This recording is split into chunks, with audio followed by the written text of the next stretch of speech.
Chapter 2 The Mind of a Squirrel. Not much goes on in the mind of a squirrel. Huge portions of what is loosely termed the squirrel brain are given over to one thought: food.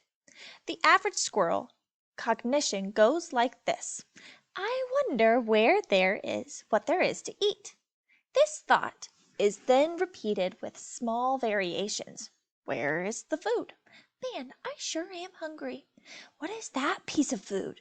And are there more or pieces of food? Some 6,000 or 7,000 times a day. All of this is to say that when the squirrel in the Tickums' backyard got swallowed up by the Ulysses 2000X, there were a lot of terribly profound thoughts going through his head. As the vacuum cleaner roared towards him, he did not, for instance, think, "Here, at last, is my fate come to meet me."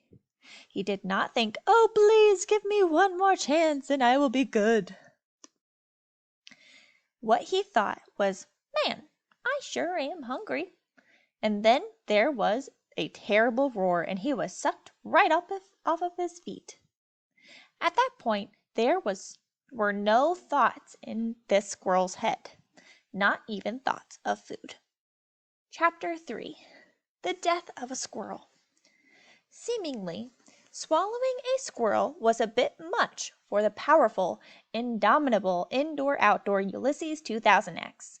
Mrs. Tickums' birthday machine let out an uncertain roar and shuddered to a stop. Mrs. Tickum bent over and looked down at the vacuum cleaner. There was a tail sticking out of it. "For heaven's sake," said Mrs. Tickum, "what next?" She dropped to her knees and gave the tail a tentative tug. She stood. She looked around the yard. "Help!" she said. "I think I've killed a squirrel."